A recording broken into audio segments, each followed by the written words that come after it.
ചെയ്യാൻ ശ്രമിച്ചു നോക്കിയത്. അത് പ്രൊഫഷണലിസ്റ്റ് അത് ഞാൻ പെട്ടെന്ന് നിങ്ങളോട് പറയാം. നിങ്ങളുടെ സ്കൂളിൽ നിങ്ങളുടെ കുട്ടികളുടെ ടീച്ചിങ് ലെവലും നിങ്ങളുടെ കുട്ടികളുടെ ഇതും നോക്കിയാൽ നിങ്ങൾക്ക് അത് വലുതായിരിക്കും. പക്ഷെ നിങ്ങളത് പ്രൊഫഷണലായിട്ട് ചെയ്യാൻ ശ്രമിച്ചു നോക്കിയേ. പ്രൊഫഷണലായിട്ട് ചെയ്യുമ്പോഴത്തേക്കും കാര്യങ്ങളെയും മാറിപ്പോവും.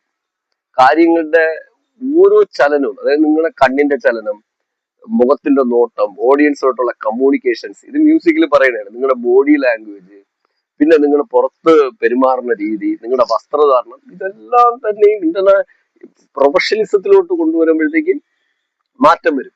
ഇത്തരം രീതിയിൽ അദ്ദേഹം വളരെ വളരെ ശ്രദ്ധിച്ചിരുന്നതുകൊണ്ട് എല്ലാ വിധത്തിലും മൈക്കിൾ ജാക്സന് 5 അടി കൂടുതലേ കിട്ടിയിട്ടുള്ളൂ.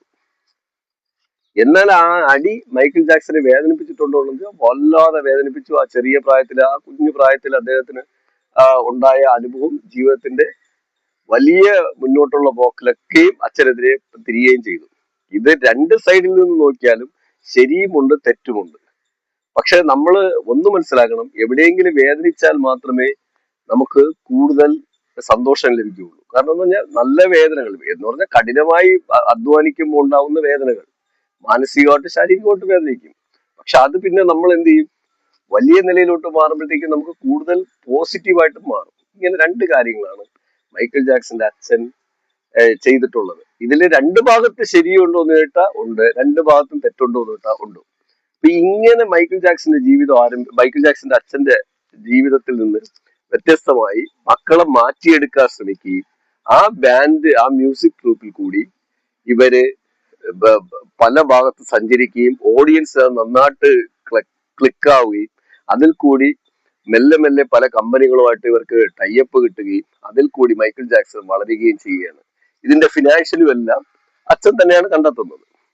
ഫിനാൻഷ്യലും എല്ലാം തന്നെ എന്ന് പറഞ്ഞാൽ വലിയ ഫണ്ടൊക്കെ വന്നപ്പോൾ അച്ഛൻ തന്നെയാണ് കൈകാര്യം ചെയ്യുന്നത്. ഇതിൽ നിന്ന് മുന്നോട്ട് പോകുന്ന കഥയാണ് മൈക്കിൾ ജാക്സന്റെ കഥ.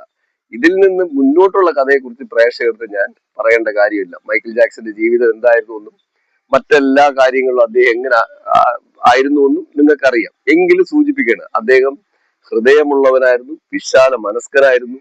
തനിക്ക് കിട്ടുന്ന സമ്പാദ്യത്തിന്റെ നല്ലൊരു ഭാഗം സാമൂഹിക കാര്യങ്ങൾക്ക് വേണ്ടി സ്പെൻഡ് ചെയ്യുന്നവരായിരുന്നു.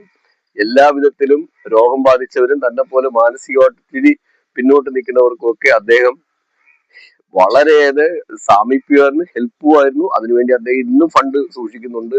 അദ്ദേഹത്തിന്റെ വാർഷിക വരുമാനത്തിന്റെ നല്ലൊരു തുക തന്നെ ഇപ്പോഴും അതിലേക്ക് മാറുന്നുണ്ട്, ഫാമിലിയിൽ പോകുന്നുണ്ട്, ചാരിറ്റി ആയിട്ടൊക്കെ ചെയ്തു പോകുന്നുണ്ട്. ആ രീതിയിൽ ഇപ്പോഴും മുന്നോട്ട് പോയിക്കൊണ്ടിരിക്കുകയാണ്. അദ്ദേഹം അങ്ങനെയുള്ള ആളായിരുന്നു. പക്ഷെ ഇതിനിടയിൽ അദ്ദേഹത്തിന് ഒരു വലിയ വിവാദം വന്നു ചേർന്നു. കുട്ടികളെ മിസ്യൂസ് ചെയ്യുക, അതായത് സ്വന്തം